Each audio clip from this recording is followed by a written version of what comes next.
Good morning everyone. ये class 4th की Hindi first की क्लास है, जिसमें हम पढ़ रहे थे लेसन 2 वर्णों के बारे में, जिसमें हमने सुना, समझा, देखा। तो वर्ण पढ़ा हमने, जिसमें वर्ण के दो भेद होते हैं, स्वर और व्यंजन।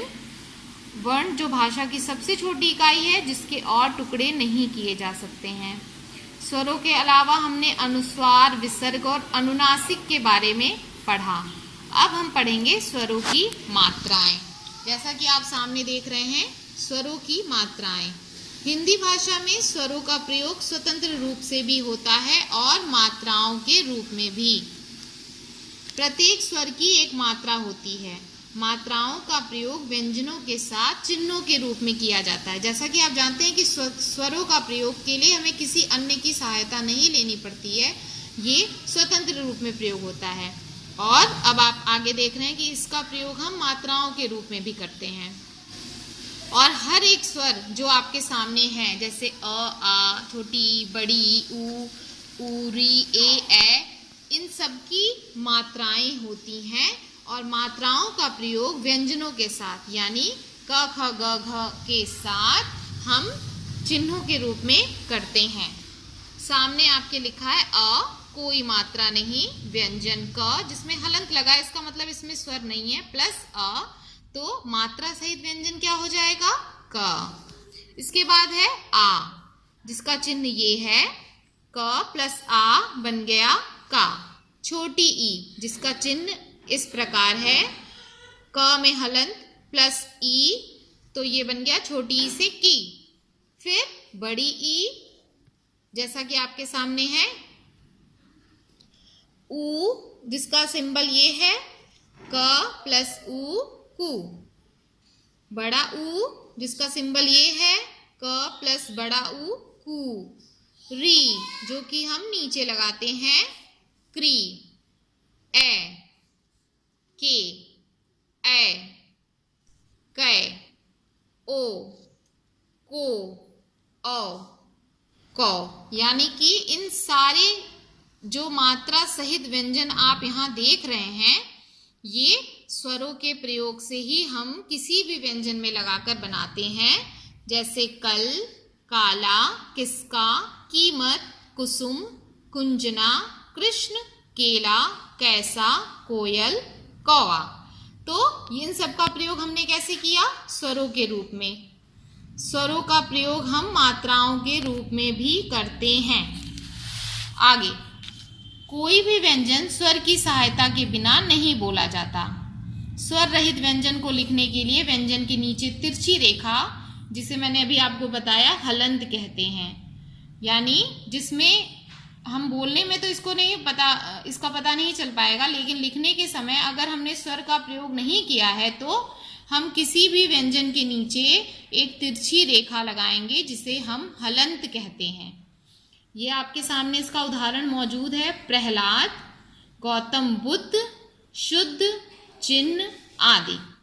स्वर युक्त व्यंजन में यह चिन्ह नहीं लगता, अर्थात जिसमें स्वर है, ऐसे व्यंजनों में इस चिन्ह का प्रयोग नहीं किया जाता है, परंतु जिसमें स्वर नहीं है, उसमें हम हलंत लगाते हैं। इससे ये पता चलता है कि इस प्रहलाद में स्वर नहीं है, इसीलिए ह में नीचे हलंत है। गौतम बुद्ध में द में हलंत है, शुद्ध, चिन्ह, तो इसे हलंत कहते हैं। जहां स्वर युक्त व्यंजन में ये चिन्ह नहीं लगता, जहां व्यंजन में स्वर है, स्वर मिला हुआ है, उसमें इस चिन्ह का प्रयोग हम नहीं करते हैं।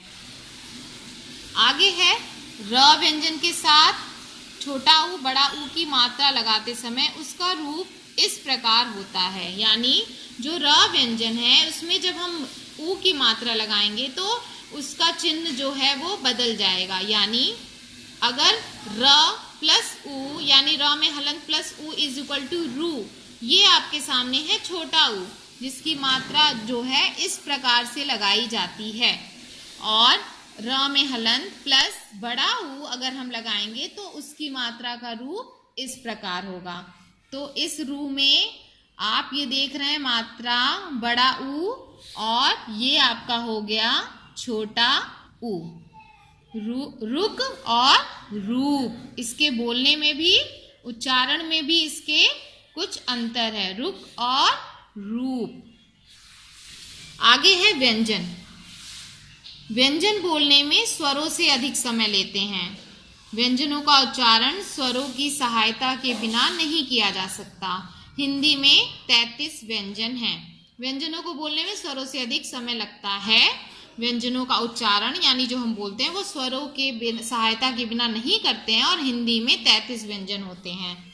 जैसा कि आपके सामने है क ख ग घ अंग, च छ ज झ इया, ट ठ ड ढ अड़, त थ द ध न, प फ ब भ म, य र ल व, श स स और ह। ये है हमारे व्यंजन। व्यंजन जो है स्वरों की सहायता से बोले और लिखे जाते हैं और जिन व्यंजनों को हम स्वरों की सहायता से नहीं लिखते हैं उसमें हम नीचे हलंत का प्रयोग करते हैं, जो अभी हमने पढ़ा। आगे है संयुक्त व्यंजन। इनके अतिरिक्त कुछ और व्यंजन भी होते हैं। ये व्यंजन दो व्यंजनों के मिले जुले रूप हैं, इन्हें संयुक्त व्यंजन कहते हैं।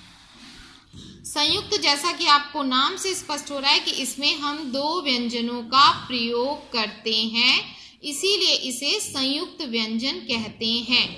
आपके सामने है छ, क्षत्रिय वाला छ, जिसमें हमने प्रयोग किया, इस छ को बनाने के लिए दो व्यंजनों का प्रयोग किया, क और स। क और स के प्रयोग से बनता है छ। इसके बाद है आपके सामने त्र, त जिसमें नीचे हलंत है प्लस र, इसकी सहायता से बन गया संयुक्त व्यंजन त्र। इसके बाद आपके सामने है ज्ञ, ज में हलंत प्लस इया, जिसकी सहायता से बनता है ज्ञ। और नेक्स्ट है श्र, बड़ा वाला श जिसमें नीचे हलंत है प्लस र, जिसकी सहायता से बनता है श्र। तो इस प्रकार से संयुक्त व्यंजन जो कि दो व्यंजनों की सहायता से बनते हैं, इसलिए ये संयुक्त व्यंजन कहलाते हैं। और ये बहुत ही इंपॉर्टेंट क्वेश्चन है कि छ, त्र, ज्ञ और श्र को बनाने के लिए किन दो संयुक्त व्यंजनों का प्रयोग किया जाता है। तो छ के लिए क और स, षटकोण वाला मूर्धन्य स भी से कहते हैं, त्र त प्लस र, ज्ञ के लिए ज प्लस इया और श्र के लिए श प्लस र। तो आज आपने पढ़ा स्वरों की मात्राएं और व्यंजन के बारे में। आगे हम इस पाठ से संबंधित अभ्यास को करेंगे। Thank you.